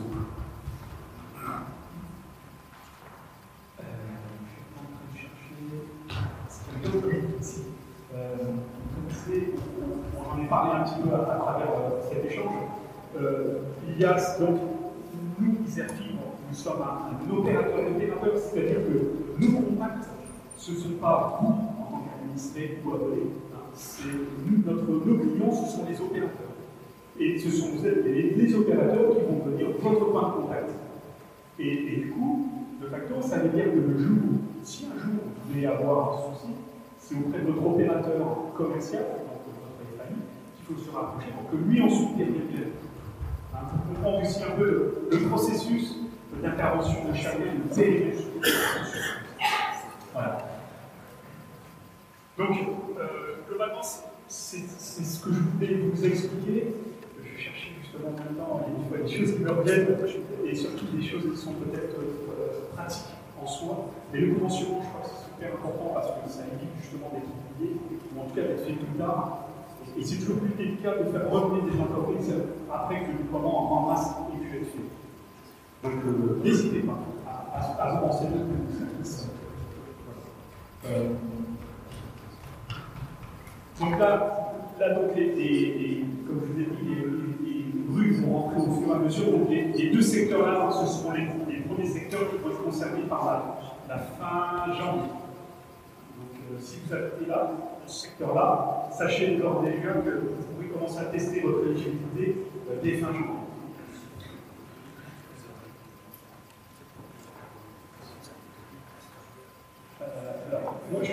précisément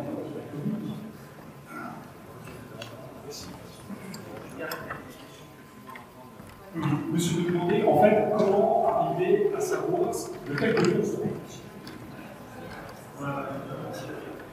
C'est l'histoire de la violence. Voilà, c'est tout simplement. Non. Comment de toute façon. Dans les faits, ça ne ressemble pas tout à fait à ça. C'est vrai, c'est qu'il y a des logiques d'avancement, c'est ce que je vous expliquais, il y a des cadences, et vous serez plus ou moins dans la cadence, et vous le saurez pour une raison assez simple, c'est que vous allez être harcelé commercialement. Vous saurez. L'information, c'est pour ça que je disais tout à l'heure, l'information, vous l'aurez, et vous l'aurez même un peu en amont, parce qu'ils ont tendance à aller un peu plus vite que vous. Donc, dès que vous commencez à être contacté, vous savez tout de suite que vous êtes dans le bon moment. Mais, globalement, pour vous rassurer tous, parce que c'est vrai que c'est toujours, on se demande toujours, c'est dommage de bien l'idée là, mais globalement, on est plutôt sur une cadence qui est très forte. Donc, les deltas entre le premier et le dernier, il va être relativement grand. Il n'y a pas d'inquiétude à avoir, même si vous êtes orienté premier. En tout cas, vous n'aurez pas vraiment un delta très important. Là-dessus, sur le principe, soyez rassurés. Et croyez-moi, notre objectif, c'est d'aller vite, parce que quand on commence une commune, il faut que l'entreprise soit le moins longtemps possible mobilisée sur une même commune. Puis les enjeux derrière, vous savez, il y a quelque chose qu'on n'a pas dit jusqu'à présent, c'est, je parlais des enjeux. Nous, notre force enjeu, justement, avec cette département, c'est de construire pas loin de 80 000 foyers, enfin, de rendre éligible, pardon, 80 000 foyers par an. Pratiquement, c'est 76 000. C'est un challenge énorme. Moi, je ne l'ai jamais connu dans ma carrière, mais croyez-moi, donc ça veut dire qu'on doit aller vite. Mais bien pas mal. Alors, on va passer au temps des questions, parce que vous avez peut-être, certains d'entre vous ont peut-être des questions. Une. Parlez fort, que tout le monde entend. Quel que soit le graphisme, on aura le même niveau de service. Voilà. Si vous connaissez bien ça. On va répéter la question. Alors, la question c'est, quel que soit le FAI, est-ce que j'ai le même niveau de service? Bien sûr, bien sûr. Et alors, ça dépend du... sur la qualité ou sur le contenu? La qualité. La qualité, bien sûr. Par contre, vous achetez un service, le FAI, vous achetez un forfait. La qualité. Effectivement, sur le contenu de chacun. Mais la qualité, puisqu'on a des engagements contractuels avec chacun des opérateurs. Et même les engagements contractuels, on les a déjà avec le département. Puisqu'on a, des contrats qui sont déjà définis avec le temps d'établissement, avec les temps d'atténuation, enfin, des niveaux d'atténuation. Il y a plein de choses qui sont prises en compte justement dans ce projet. Y compris sur la qualité du départage. Oui. Alors, oui, c'est dans tout. En fait, bah, surtout sur la et sur le délai de l'établissement. Parce que là aussi, il faut savoir qu'en tant qu'opérateur d'infrastructure, on disait, Damien, il y a effectivement l'enjeu du déploiement, mais il y a aussi l'enjeu d'exploitation de la maintenance. Et derrière tout ça, il y a des pénalités. Et dans tout ça, on a tout. D'ailleurs, vous avez des pénalités, on a des pénalités sur le déploiement, si on ne respecte pas le niveau qui est demandé. Et puis également, des pénalités si la qualité. Mais ça, c'était avant.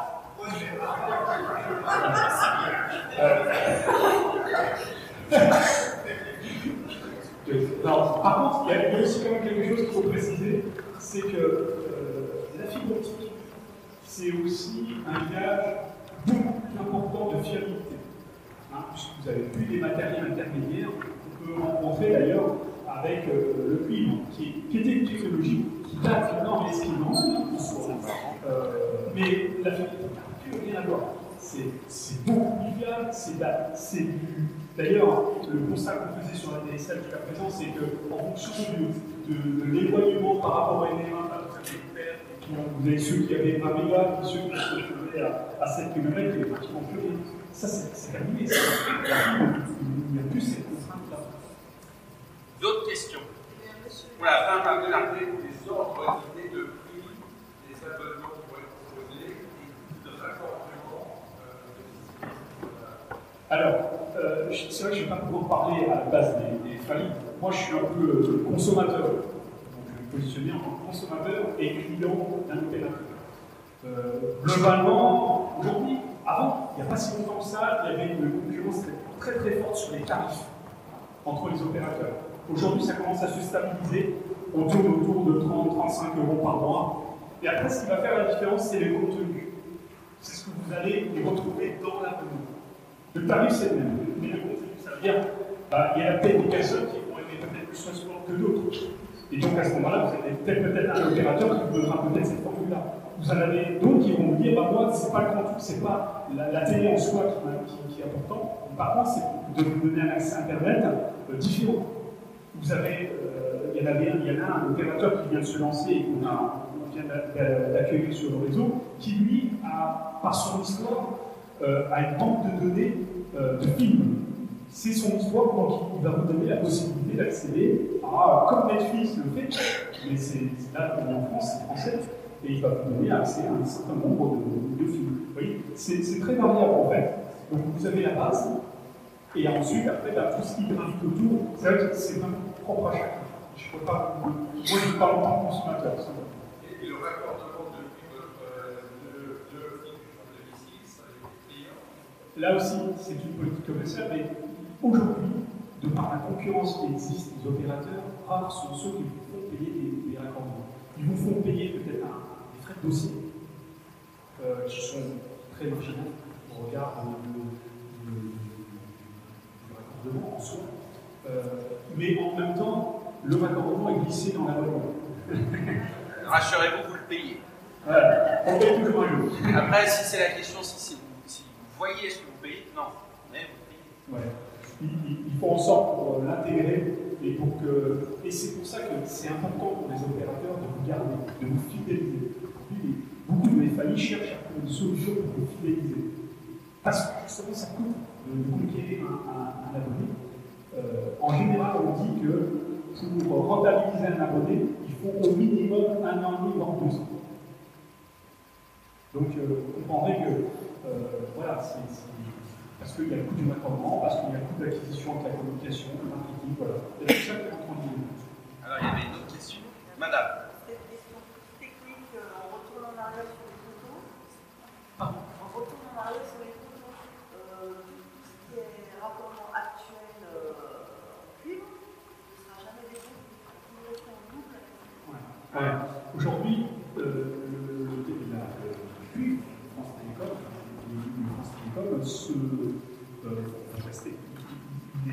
En tout cas, il n'y a pas du tout aujourd'hui, il n'y a pas de date qui a été annoncée pour l'extinction de la DSL, en tout cas des lignes de téléphone. Ça ne veut pas dire quelque chose. C'est même aujourd'hui, non seulement il n'y a pas de date, mais ça ne sera pas enlevé du tout, parce que le téléphone, c'est ce qu'on appelle un service universel, et c'est obligatoire dans une maison. Vous pouvez ne pas avoir la fibre, mais vous avez l'obligation d'avoir un téléphone si vous vendez votre maison, si vous louez votre maison. Donc avant qu'ils soient enlevés, il y en a encore pour 5 minutes. D'autres questions? Ah. Allez-y.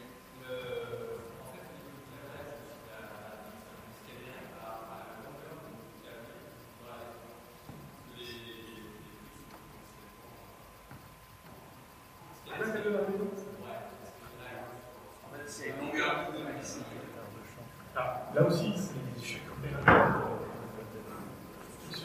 C'est réglé. De toute façon, aujourd'hui, on fonctionne. Alors, si c'est pour le modem, c'est pour Internet. Parce qu'il y a pas mal de personnes qui avaient fait au départ, qui avaient équipé leur maison avec des sorties H45.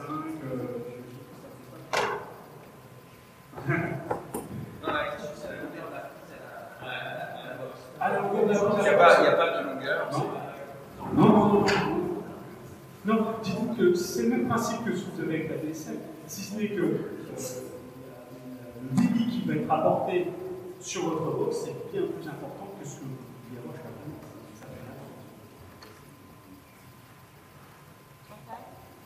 Juste avoir une petite seconde, juste pour vous dire que globalement, il est articulé, mais les points de branchement des petits boîtiers qui sont situés sur les poteaux ou en souterrain comme les tickets bâtisses, en règle générale, 95% des cas, ils sont à moins de 100 mètres en rotation.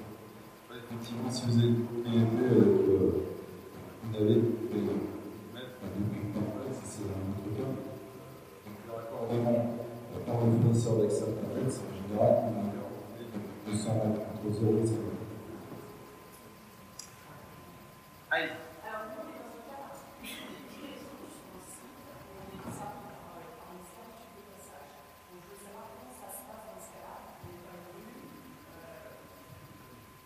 C'est forcément le téléphone qui passe sur cette on va emprunter le fond.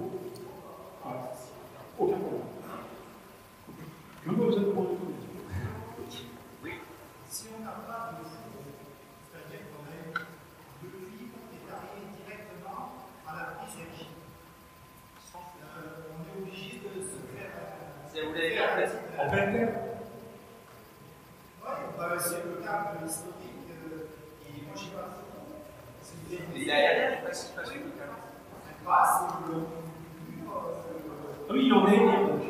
En fait, c'est en zone, si ça passe à la Oui. là, je peux mettre un tuyau en fait à l'autre charge. Alors, ce qu'on va faire, quand le technicien vient, il va vous demander comment arrive votre téléphone. Et qu'est-ce qu'il va faire? Eh bien, il va reprendre le même chemin que le téléphone.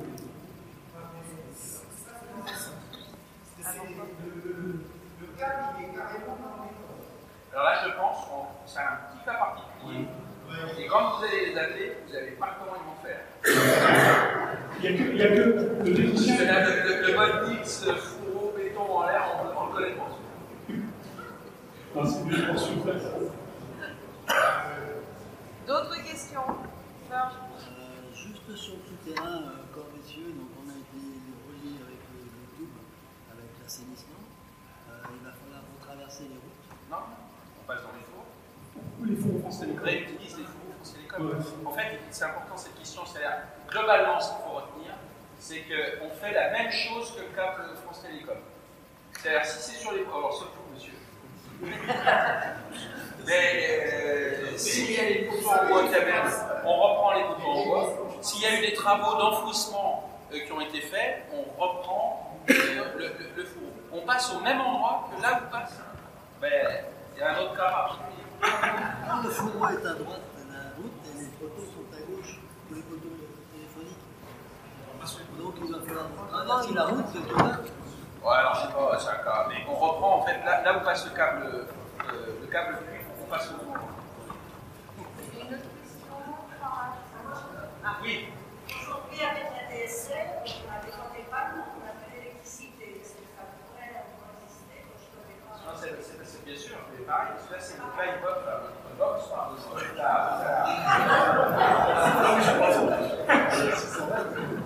Si on n'a pas servi du téléphone, s'il n'y a pas de. Mais non, c'est vrai, il faut un petit truc qui fasse de la lumière et qu'on voit le bazar. S'il n'y a plus d'électricité. Il n'y a pas une solution de. La fumée. On a vécu une petite tarif à la décibel sur votre box et dans votre salon. Si vous n'avez pas de courant, comme le signal lumineux qui arrive par la fibre doit être transformé en signal électrique. Si vous n'avez pas d'électricité, vous êtes pas. Donc ça ne marchera pas. Je comprends. En fait, pour faire ça, s'il n'y a plus d'électricité, la box, elle ne marche plus. Mais c'est déjà le cas aujourd'hui.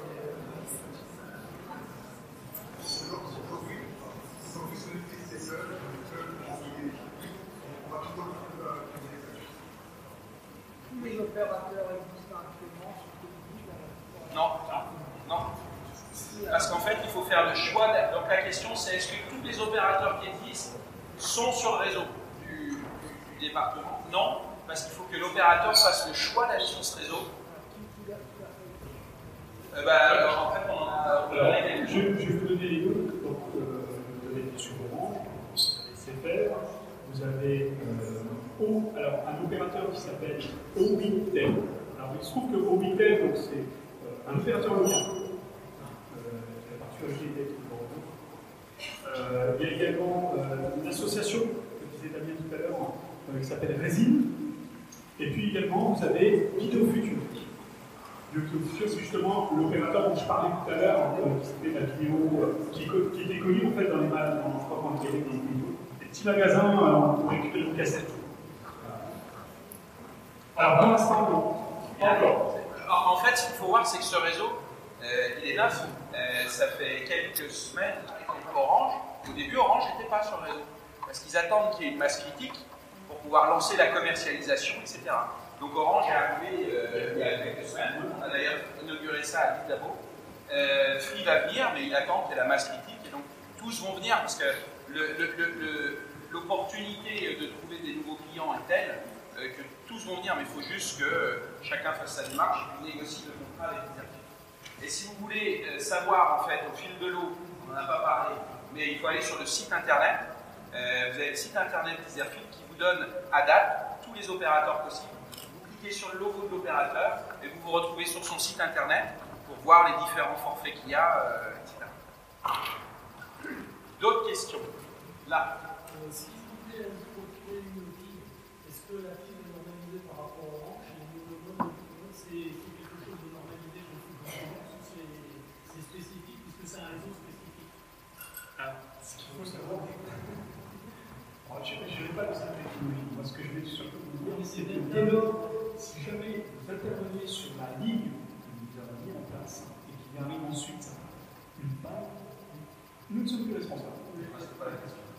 C'est pas la question. En fait, votre réseau est trop, est-ce que c'est normalisé? Le réseau est normalisé. En fait, vous n'avez pas 100 millions de l'État. Si vous faites un truc, personne ne va pouvoir se connecter. Il y a une norme. Oui, c'est pas la question. Mais en plus, oui, ce que me dit Eric très justement, c'est que en fait, ce qu'on fabrique là en ce moment, y compris à Fontenay, on l'a fait pour les 25 années. On a appelé Annick et on a dit c'est quoi ta croissance, ton nombre de bâtiments moyens annuels, et donc on tire les fibres en fonction. C'est-à-dire que normalement, sur les 25 prochaines années, on n'aura pas de fibres à retirer. Mais ce n'est pas sans intention.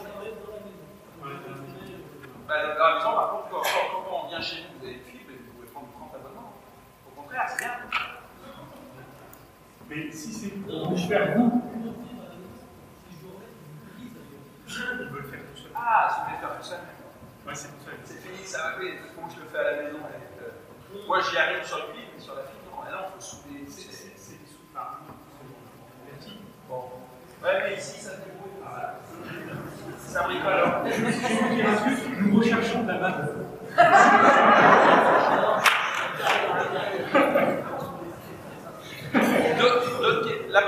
D'autres questions là-bas. Allez, ouais, c'est vous. Le premier qui parle, c'est lui.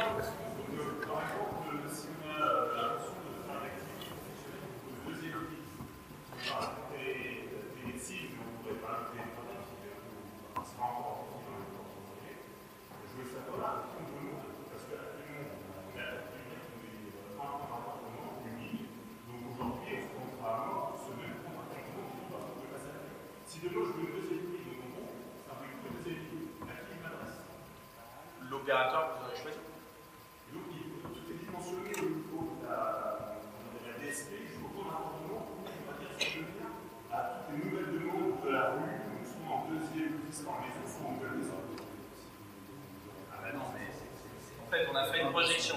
On a fait une projection à 25 ans, mais si effectivement, à Fontenay, sur les 987 maisons, on fait 987 FTTH x 2, il va y avoir un problème. Mais le télétravail a été intégré. Par exemple, moi à Satola, c'est bon, je fais du télétravail, j'ai 2 prises. Demain, j'aurai 2 prises. Vous avez combien chez vous à d'autres opérateurs? Vous payez 2 abonnements. D'ailleurs, moi, ce n'est pas les mêmes opérateurs. Oui, mais c'est comme ça que vous. Il y a 2 composants. On se comprend. Il y a le fourreau. Le fourreau, il est dimensionné pour accueillir pléthore de fibres. Puis après, il y a le nombre de fibres qu'on a d'ores et déjà tiré et qui intègre les besoins à satisfaire pour aujourd'hui et jusque dans 25 ans. Après, s'il est nécessaire de tirer des fibres, parce qu'on a tellement utilisé, les fourreaux sont toujours capables de les accueillir. Oui. Alors, attendez. Alors, attends. Vas-y, allez-y. Actuellement, vous allez utiliser le réseau Orange pour les câbles aériens. Le réseau Orange pour les câbles aériens, dans certains endroits, il est carrément en désabandon. Ils n'ont rien fait, ça part en ruine. Vous allez vous brancher sur les ruines. nous ne parlons pas trop. Ceci étant, évidemment, les poteaux bois, ils glissent. Il y a certains endroits, ils ont plus vieilli qu'ailleurs. Et donc, quand Iserfit vient pour tirer les câbles, avant, Iserfit fait une étude. Et si le poteau bois est trop abîmé, on remplace le poteau bois. Non, mais c'est pas que le poteau, c'est que dans certains cas, par exemple, des lagages qui chaque propriétaire d'endroit où passe le poteau n'a jamais été fait, et comme c'est dans les arbres. Ça, alors sur les lagages, ce sera pas moi. Non, mais les câbles sont dans les arbres. Ouais, mais ça c'est. Vous allez en fait, vous allez filer que ce soit pris avec chacun. On va se débrouiller pour que ça le fasse. Et après, les exigences sur ça.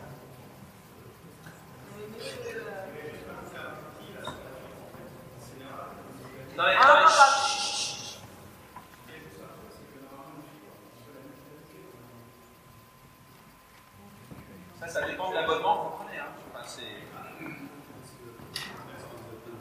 non, mais bien sûr qu'on peut la mutualiser, mais vous avez un abonnement, le FAI, vous n'êtes pas propriétaire de la fibre qui arrive chez vous.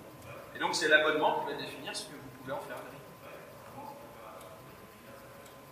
Donc peut-être, en fonction de votre abonnement. Mais vous avez raison, vous avez raison.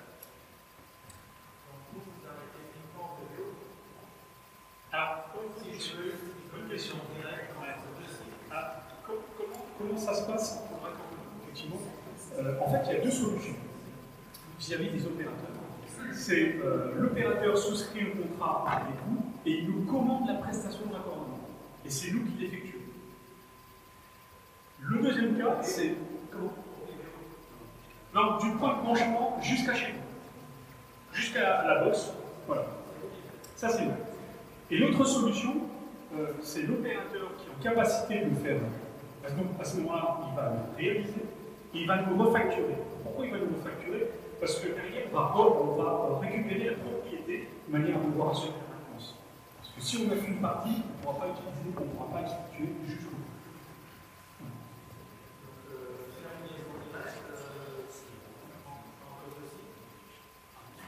La liaison directe en fil. Sans transiter par l'aéroport. Bah, vous faites ça chez vous. Oui. Comment? Et ça bricole beaucoup, quoi. Non, après, il y a deux. À votre question, il y a deux réponses. La première, c'est que vous êtes en capacité, vous, physiquement, via le privé, de raccorder une fibre. Si pas, bah, vous louez la fibre, ça s'appelle un abonnement, mais il n'y aura pas de fibre physique qui va tirer chez vous pour aller raccorder le bâtiment. Pour une vocation professionnelle. Bon, après, il y a des offres spécifiques qui permettent de raccorder,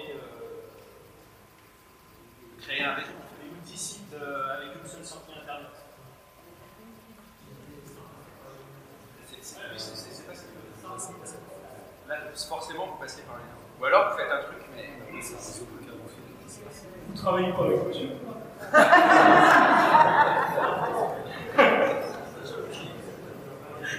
Oui. Alors, en fait, il sera limité. Il peut être limité. Aujourd'hui, il est illimité. C'est-à-dire la fibre en tant que telle, ça va à la vitesse de la lumière. Il n'y a pas de frottement, c'est un peu ce que je disais. Le cuivre, c'est un peu l'effet du tuyau d'arrosage. Plus vous êtes loin du robinet, moins vous avez de débit et de pression d'eau. La fibre, ce n'est pas le cas. Ce qui fait que le débit est limité, c'est d'avoir l'abonnement que vous prenez. L'abonnement que vous allez prendre va définir un débit. Et ensuite, si vous preniez un abonnement illimité, en débit, physique sur la fibre, qui de toute façon, mécaniquement, électroniquement limite la capacité. Non, mais vous allez être. C'est sérieux, c'est de la fibre. Et à Frontola, on sera comme à Paris. Est-ce que le nombre En mieux qui se connectent joue sur le. Non, justement non. C'est C'est le toute propre. la différence. C'est le propre de la fibre. En fait, ce qu'il faut retenir, c'est que du NRO, il y a une fibre qui part par FTTH. Et justement, il n'y a pas de mutualisation.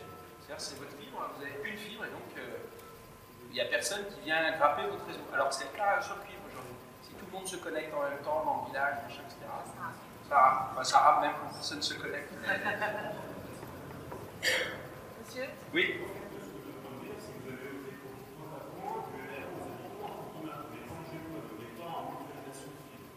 On a chacun la sienne.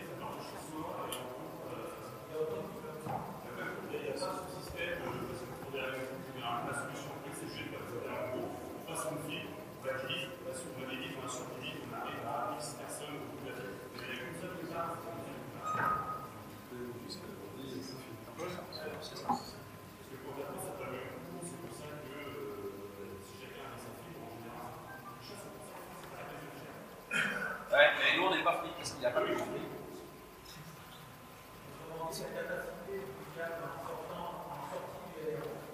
Et plusieurs centaines de fibres. Plusieurs centaines de fibres. 860, en fait, toute l'ingénierie en AO, c'est de dimensionner la taille des câbles pour servir la zone arrière qui est visée. Donc là, en l'occurrence, les 4 ou 5 communes qu'on vous a citées tout à l'heure, comme ça, Fontona, Vestilieux, Saint-Thomas-c'est-Bon, Charette, et il en manque une. Non, pas Charette. Pas Charette, c'est un peu loin. Non, Charette, ça fait loin. Et donc, du coup, après, on avait cette capacité de câble pour les logements et les entreprises actuelles, et pour celles pour les logements et entreprises qui pourraient apparaître sur un simple. Il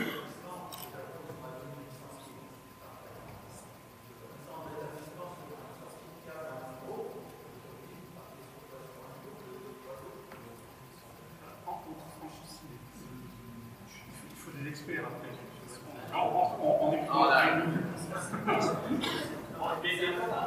Mais les locaux, ils sont sécurisés, c'est-à-dire.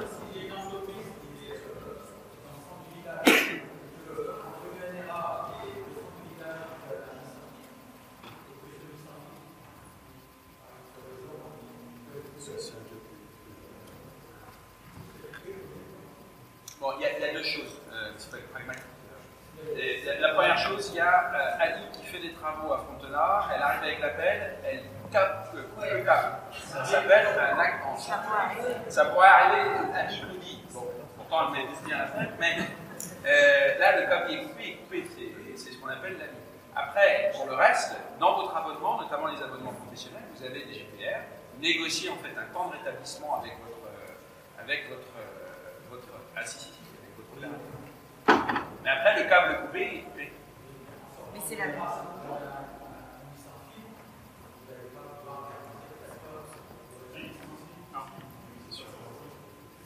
On est d'accord, on va pas en mais c'est la même chose aujourd'hui. Hein. Aujourd'hui, s'il y a quelqu'un qui coupe un câble, on attend que ça se répare. Mais on est d'accord que plus le câble est gros, plus c'est long. Et bon, c'est pas en 4 heures, c'est en 3 jours, on est d'accord. On est d'accord. D'autres questions? Mais le reste du temps, ça aura été tellement vite que ça ne vous gênera pas, que ça ne marche pas comme ça. Attendez. Excusez-nous. Allez-y. Pour la prestation de raccordement essentielle que les faits commissionnent, il s'arrête à la porte de mon garage, ou est-ce que après je dois faire appel à une société? Alors, il s'arrête à la porte de votre garage si vous voulez mettre la box à la porte de votre garage. Mais si vous voulez mettre la box dans la cuisine, il s'arrête à la cuisine. C'est-à-dire qu'il part de la limite de propriété, il tire la fibre, et avec la prise optique, là où vous voulez. J'ai aucune utilité. Ah bah, ça risque de ne pas bien marcher. Mais est-ce que je serais sous-contrôlé par les FAI si je fais En fait, la fibre, le raccordement, en fait, c'est une prise. Il y a une fibre au bout. Et quand vous passez commande, il regarde si ça fait 10 mètres, 20 mètres, 30 mètres. Et c'est fait en fait. Donc on part de chez vous, on met la prise, mais c'est déjà raccordé, c'est soudé. Et il raccorde juste la fibre en limite de propriété. On ne peut pas bricoler, mettre des sucres, tout ça, ça marche. Enfin, je ne sais pas si c'était l'esprit, hein, mais eh ben non. Ça bricole sérieusement à fond. Il y a un vivier de soudeur. Il y a du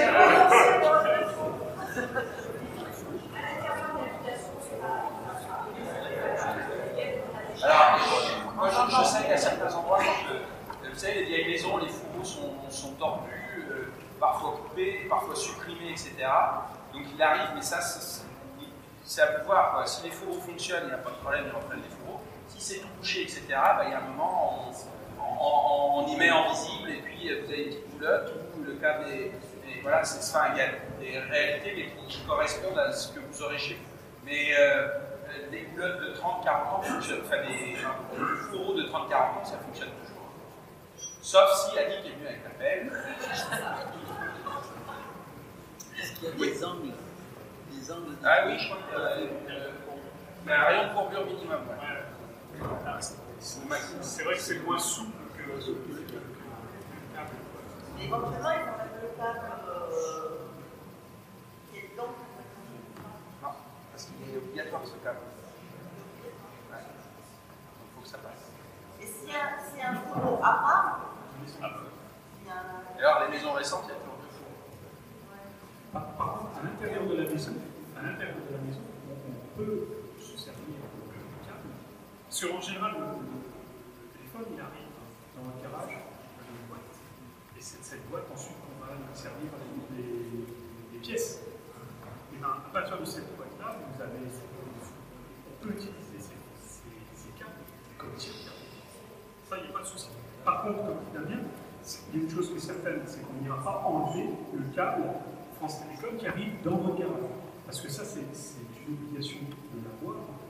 Et en tout cas, je vous conseille de le conserver, parce que si un jour vous voulez revendre votre bien, ça fait partie des choses que le propriétaire acheteur voudra rendre. Est-ce qu'il y a d'autres questions? Ah, une question. Tout à l'heure, vous parlez du delta d'installation entre le mois de janvier 2020 et la fin d'installation sur le tournage. Ce delta, c'est quoi? C'est 3 mois, 6 mois, 1 an, à peu près? Là, c'est ce qui va répondre. Ça dépend de tellement de facteurs. Je vais venir 6 mois. Nous, notre ambition, c'est de d'ici la limite. Il faut déjà assurer aussi. On parle de prévention, on a parlé de prévention, on a parlé de photo, il peut y avoir un aléa technique, des travaux à faire qui n'est pas prévu. Il faut savoir que généralement, mais ça ne sera pas votre cas, parce que au regard de la confirmation, c'est qu'on dit toujours que pour couvrir une commune, il faut entre 18 mois et 10, ça ne sera pas votre cas. Ça, je vois déjà nous, de notre côté, quand on a commencé le déploiement, ça ira beaucoup plus vite. Mais si vous n'avez pas de retour de faillite sur la demande, quel que soit leur pression. Oui. Ah, ça, c'est complètement indépendant. Ouais. Oui. Voilà. Comme dit Pascal, contractuellement, de toute façon, on pourrait une couverture. Au-delà même de l'arrivée de l'EFAI, mais on doit déjà, la première chose, c'est de couvrir en fait, le périmètre. Et alors, quelque chose qui n'a pas été dit, de raccorder les bâtiments publics, parce que ça fait partie des priorités qui nous ont été demandées. Il y a, et puis qui ont d'ailleurs, c'est même le département qui s'en est chargé, c'est le raccordement des bâtiments publics, et puis également de rendre éligibles les autres activités, qui est fondamental en fait aujourd'hui. Donc, on a parlé beaucoup des administrés, mais les bâtiments publics et tous ces établissements-là vont pouvoir justement bénéficier dès maintenant de pouvoir d'un accès très haut débit dans les classes.